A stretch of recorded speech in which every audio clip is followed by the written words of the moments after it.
আসসালামু আলাইকুম। Hello everyone, দেখো আমি আজকে ছাদের পাতাগুলা সব তুলে নিয়ে এসেছি। ভাবতে পারো তোমরা ঢাকা শহরে ভাড়া বাড়ির বাসার ছাদে গাছ লাগিয়ে সেখান থেকে শাক পাতা তুলে রান্না করে খাওয়া। ভাবতে পারো যদি যোগ্যতা না থাকে সেটা কি সম্ভব হয়? হয় না। দেখো, মিষ্টি কুমারের গাছ এগুলা কিন্তু আমরা যে মিষ্টি কুমার বাসায় কিনে আইনা রান্না করে খাই সেই বিচিগুলা লাগিয়েছিলাম। সেখান থেকে গাছ হয়ে অনেক দিন ধরে আমাকে শাক দিচ্ছে। আমি কিন্তু আজকে শাকটা এনেছি, একেবারে গাছটা কেটে ফেলবো এই ধরনের চিন্তা করে, কিন্তু মায়া লাগতেছিল আগাগুলা কাটার জন্য, তাই বেশি আগা কাটি নাই। আগাগুলা কিন্তু সব রেখে দিয়েছি, অন্য কোনো ভিডিওতে আগাগুলা তোমাদেরকে দেখিয়ে দেব। আগা ডগা না কেটে শুধু শাকটা তুলেছি। পুরা শাকটা তোলা কত সময় লাগছে? প্রায় 7 মিনিটের মতন আমি শুধু শাকই তুলেছি। তার সাথে ছিল আলু লতা পাতা। আলু শাকও উপরে অনেকটাই হয়েছে, আঙ্গুর গাছটাকে একেবারে চেপে ধরেছে। তাই তো শাকগুলা তুলে নিলাম, আলু শাকগুলোও তুলে নিলাম, মিষ্টি শাকগুলোও তুলে নিলাম, মিষ্টি কুমারের শাকগুলোও তুলে নিলাম।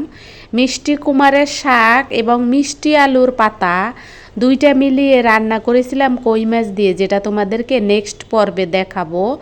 আজকের পর্বে আমি শুধু শাক তুললাম, সেটাই তোমাদের মাঝে শেয়ার করলাম। অনেকেই আমাকে লিখেছে যে আমি তোমার পাশে থাকবো না, তোমাকে আমার পাশে পাই না।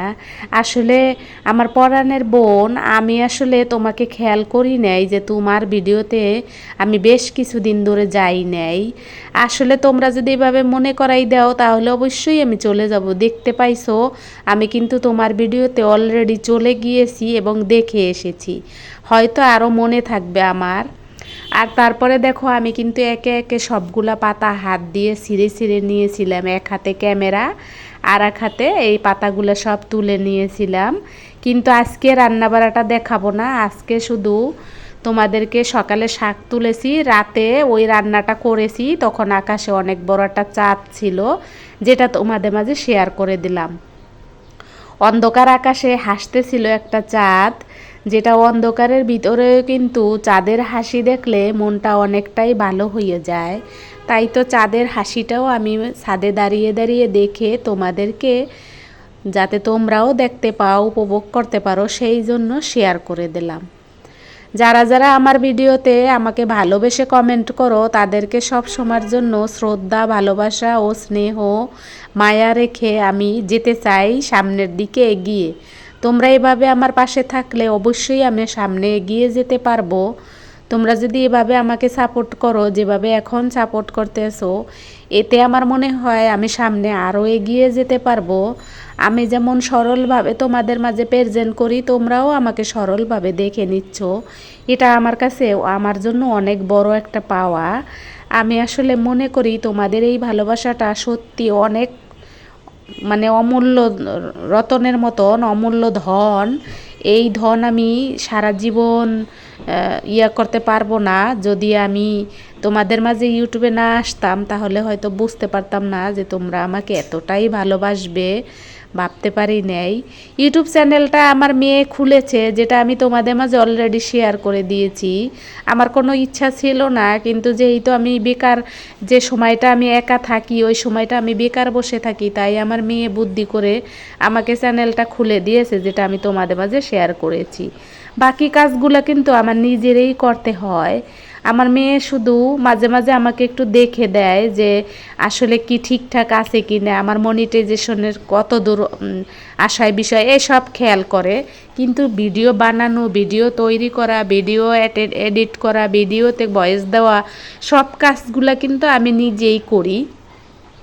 তাই তো তোমরা যারা চ্যানেল খুলতে চাও খুলে ফেলো, খুলে একটুখানি নিজে বুদ্ধি করে তোমরাও ভিডিও দিতে থাকো। দেখবা এক সময় তোমারও মনিটাইজেশন হবে, তোমারও ভিউ হবে, তোমারও কমেন্ট আসবে, তোমারও লাইক আসবে, তোমারও অনেক পরাণের ভাই বোন হবে, অথবা বন্ধু বান্ধব হবে, দর্শক শ্রোতা বন্ধু হবে। তুমি ভিডিও দিতে থাকো, দেখবা কেউ না কেউ তোমার ভিডিওতে আসবে। আমিও তো অনেক কিছু এরকম ভাবতাম যে আমার ভিডিও কে দেখবে, আমি তো কোয়ালিটিফুল ভিডিও বানাইতে পারবো না, বা আমি কোথাও যাই না, ঘর আর অফিস ছাড়া, আমার রান্নাঘর আর অফিস ছাড়া আমার তো জীবনে লাইফে আর কিছু নাই। আর আমার কন্যা তো অনেক বড় হয়ে গেছে, তিনি এখন ভার্সিটি ম্যান তো আর আমার পাশে বসে থাকবে না সারাক্ষণ, তাই না?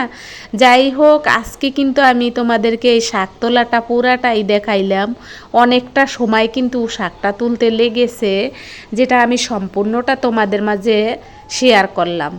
কারণ কি, যদি আমি তোমাদেরকে একটু একটু করে দেখাই দিই তাহলে তো তোমরা বুঝতে পারবা না যে কতটা সময় নিয়ে আমি এই শাকটা তুলেছি। আমি এই জন্য সরলভাবে তোমাকে পুরা শাক তোলাটা দেখিয়ে দিলাম। এই শাক তোলাটা তোমাদের কার কার ভালো লাগলো? যদি ভালো লাগে অবশ্যই লাইক করবা, কমেন্ট করবা, সাবস্ক্রাইব করে দেবা, আমার পাশে থাকবা। আমার ভিডিওটা মন চাইলে তোমার কোনো বন্ধুবান্ধবকে শেয়ার করে দেবা। শাক তোলা তো খুবই ভালো একটা কাজ। আমরা যেহেতু বাঙালি মেয়ে, বিশেষ করে আমি গ্রামে বড় হয়েছি, শহরে সংসার করি, যদিও আমি গ্রামে গেলে এখন আর এই ধরনের কিছু করার সুযোগ পাই না, তারপরও চেষ্টা করি। ছোটোবেলায়ও আসলে এত সময় ছিল না যে শাক তুলে এনে দেব, তারপরও মোটামুটি টুকটাক দুই একবার হয়তো তুলে দিতাম আম্মাকে।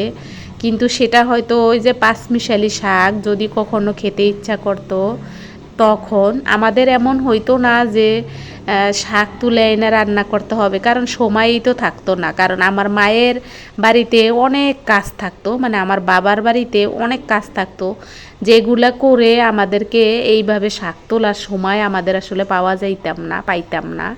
কিন্তু দেখো, ঢাকাতে এখন শাক তোলার কত সময় পাই, 7 মিনিট ধরে শাক তুলে তোমাদের মাঝে শেয়ার করতে আসি। আসলে মানুষের জীবনে কখন কি হবে, কখন কোন ধরনের ঘটনা ঘটবে কেউ আসলে জানে না।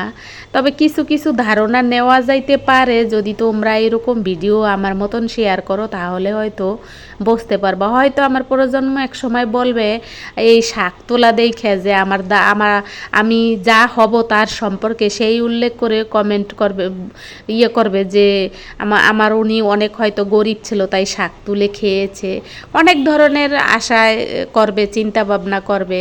আর দেখো, এই যে ছাদে সন্ধ্যার পরে মাগরিবের আজানের পরে কিন্তু অন্ধকার হয়ে গিয়েছিল, আকাশে হাসতেছিল এই চাঁদটা। তোমাদের মাঝে সেটাও একটু ক্যামেরা বন্দি করে দেখাইলাম। কারণ তোমরা তো জানো যে এখন প্রচণ্ড গরম, তাল পাকা গরম, ভাদ্র মাসের শেষের দিকে তো গরম থাকবে, এটাই স্বাভাবিক। যেহেতু আমাদের বাংলাদেশ 6 ঋতুর দেশ, ঋতু এক এক সময় এক এক রকমের রূপ নেয়, তাই তো গরম থাকবে। আর ছাদে দাঁড়িয়ে এই চাঁদটা দেখতেছিলাম, যেহেতু রান্নাবাড়া শেষ করে ফেলেছি, গরম লাগতেছিল, ছাদের বাতাস নিতেছিলাম আর তোমাদের সাথে এই চাঁদ মামাকে শেয়ার করতেছিলাম। তোমরা সবাই ভালো থাকবা, যে যেখান থেকে আমার ভিডিও দেখছো। আমার আজকের ছোট্ট ভিডিওটা শাক তোলা তোমাদের কেমন লাগলো অবশ্যই কমেন্টে জানাবা। সবাই ভালো থাকো, আসসালামু আলাইকুম, আল্লাহ হাফেজ।